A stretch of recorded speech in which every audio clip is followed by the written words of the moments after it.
Your roof is making your home hotter, and you're paying $2,000 a year for a machine to fight it. $300 of soil and plants on that roof eliminates most of that bill permanently. This is the Build Guide. We build what they buried. So what actually is a green roof? And how does a layer of soil and plants on a building become a cooling system that outperforms mechanical air conditioning on the metric that matters most? A green roof is exactly what it sounds like. Soil, a waterproof membrane beneath it, and plants growing on top. That is the complete list of components. An extensive green roof, the lightest and cheapest type, uses a shallow growing medium of between 3 and 6 inches deep, planted with low-growing ground cover species that need almost no maintenance once established.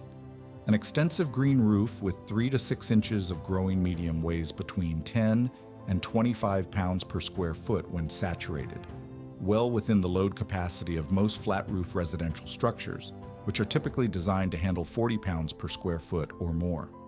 The assembly begins working the moment the plants take root. A living wall is the same principle applied vertically. Plants are grown on a trellis, a frame, or directly into a panel of growing medium attached to an exterior wall. The plants cover the wall surface, shading it from direct sun and wrapping it in a layer of living material that actively modifies the temperature of the surface behind it. A south-facing or west-facing wall covered in climbing plants can have its surface temperature reduced by up to 30 degrees Fahrenheit at midday peak compared to a bare wall in the same sun. Both systems work through the same 3 mechanisms.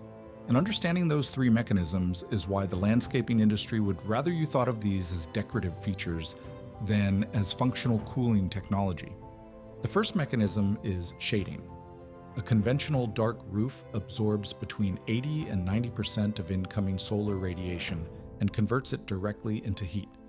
That heat conducts downward through the roof structure and into the ceiling of the room below. A green roof intercepts that solar radiation before it ever reaches the roof surface. The plant canopy absorbs some of it for photosynthesis, reflects some of it, and shades the soil and membrane beneath from direct sun entirely. The roof surface underneath a green roof can be 56 degrees Fahrenheit cooler than a conventional exposed roof in the same summer sun. That is not a marginal difference. That is a fundamentally different thermal environment for the building beneath it. The second mechanism is evapotranspiration. And this is the one that most people have never heard explained properly because explaining it properly makes the expensive professional installation look unnecessary. Plants absorb water through their roots and release it as water vapor through their leaves. This process is called evapotranspiration, and it is how plants regulate their own temperature. When water changes from liquid to vapor, it absorbs energy from the surrounding air to make that transition happen. That absorbed energy is heat. The same physical process that makes you feel cooler when sweat evaporates from your skin is happening continuously across every leaf surface on a green roof or living wall. The plants are pulling heat out of the air around the building and releasing it as water vapor. The air in contact with the plant surface is measurably cooler than the air anywhere near a conventional roof or bare wall in the same sun. The United States Environmental Protection Agency has documented that green roofs can reduce roof surface temperatures by up to 56 degrees Fahrenheit and reduce the total cooling energy load of a building by up to 70%. These are measured outcomes from instrumented buildings, published by the government agency responsible for environmental standards, and available on their website to anyone who looks. The third mechanism is thermal mass. Soil holds heat slowly and releases it slowly, the same principle that makes rammed earth walls so effective in desert climates. A 6-inch growing medium absorbs solar energy during the day and releases it gradually across the evening, buffering the temperature swing that reaches the building beneath it. On a summer afternoon, when a bare roof might reach 160 degrees Fahrenheit, the soil surface under a green roof stays close to the ambient air temperature. The temperature wave that would have conducted directly into the ceiling has been absorbed, delayed, and partially exhausted upward into the evening air. 3 mechanisms, all of them running simultaneously, all of them powered by sunlight, rainfall, and the biology of plants. And a living wall adds a fourth. it creates a still air layer between the plant surface and the wall behind it, and still air is an extremely poor conductor of heat. The wall beneath a living wall is effectively insulated by air that the plants hold in place. Research from the University of Seville confirmed that an indoor living wall reduced average room temperature by 7 degrees Fahrenheit, with peaks of 11 degrees Fahrenheit in the hottest conditions. A study on vertical greenery systems found wall surface temperature reductions of between 18 and 30 degrees Fahrenheit at midday. Green walls have been shown to reduce building cooling energy demand by up to 51% across multiple climate zones. So where did this knowledge come from, and how long have people actually been using it? The idea of growing plants on and against buildings to modify interior temperatures is not a modern innovation. It is one of the oldest passive climate strategies in architecture. The ancient Babylonians built rooftop gardens on their ziggurat structures as early as 600 BCE. Persian architects used rooftop plantings and courtyard gardens as integral components of passive cooling systems, combined with wind catchers and shaded water features. The goal was always the same: to introduce living biology into the building envelope as a moderating layer between the sun and the people inside. In medieval Europe, sod roofs were standard construction in Scandinavia, Iceland, and the British Isles. A traditional Norwegian sod roof uses a layer of birch bark topped with living turf. These roofs have been documented as lasting over 100 years without replacement.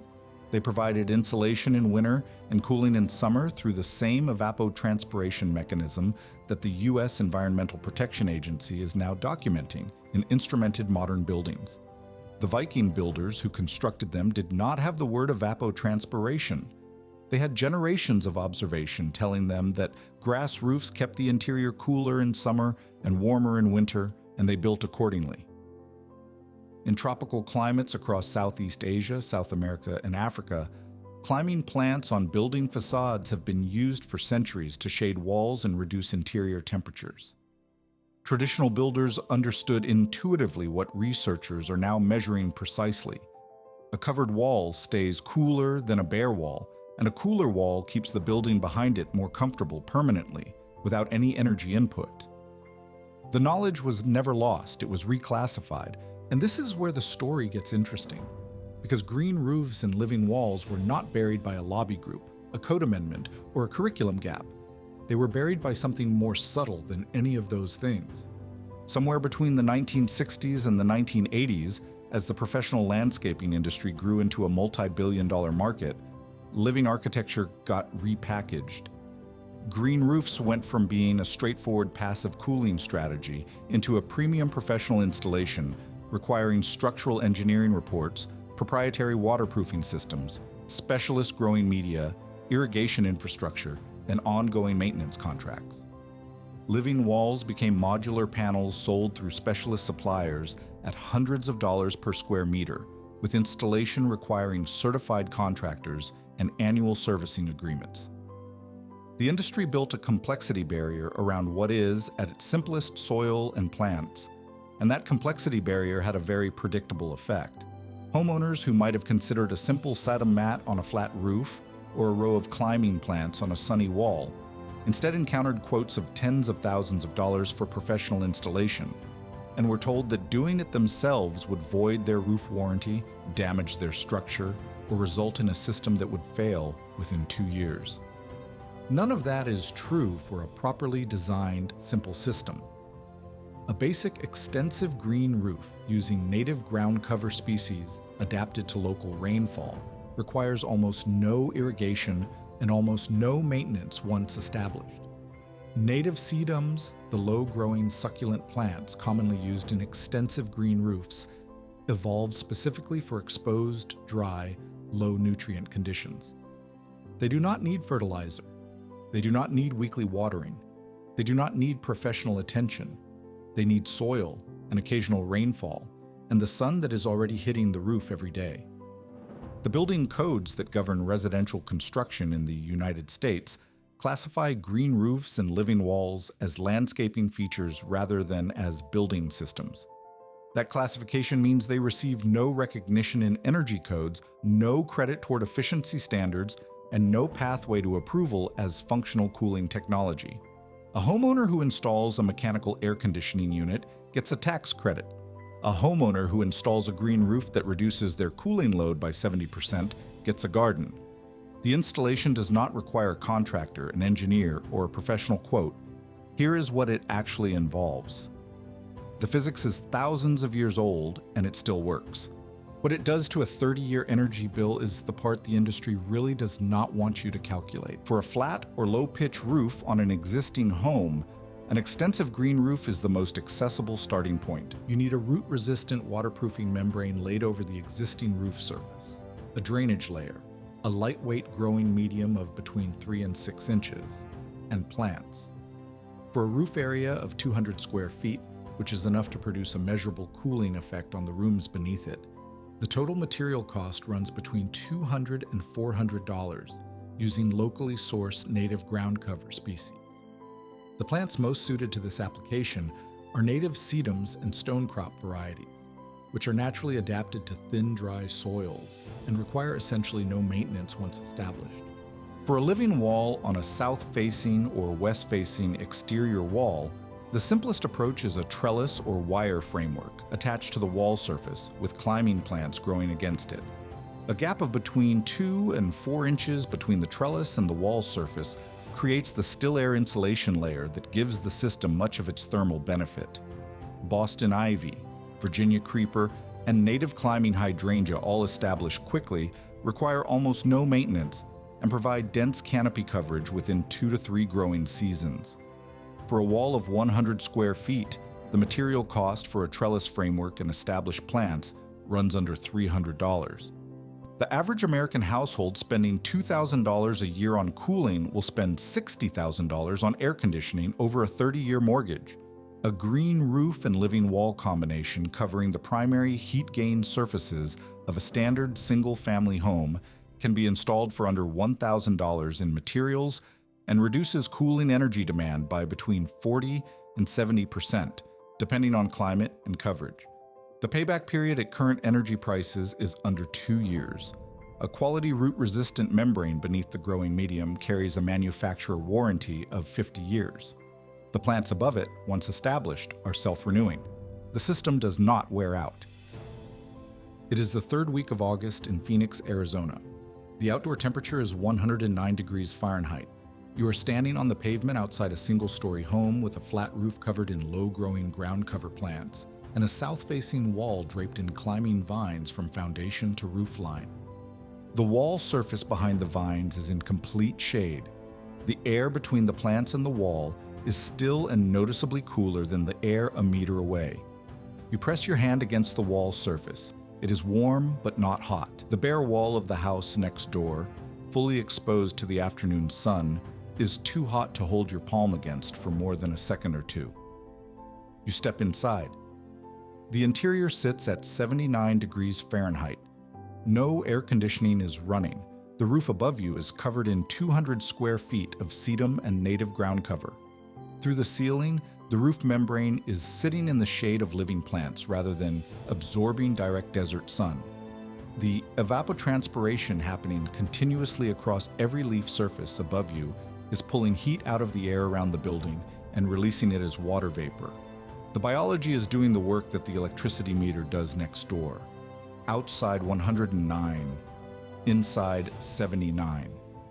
30 degrees of separation maintained by soil, plants, and the same physics that kept the Viking longhouse cooler in summer than the stone buildings beside it. No utility meter moving, no refrigerant cycling, no compressor wearing out. Just plants doing what plants have always done, and a building that understood that biology is cheaper than electricity. The landscaping industry spent 40 years telling you that living architecture was a specialist discipline requiring professional installation, proprietary systems, and ongoing maintenance contracts.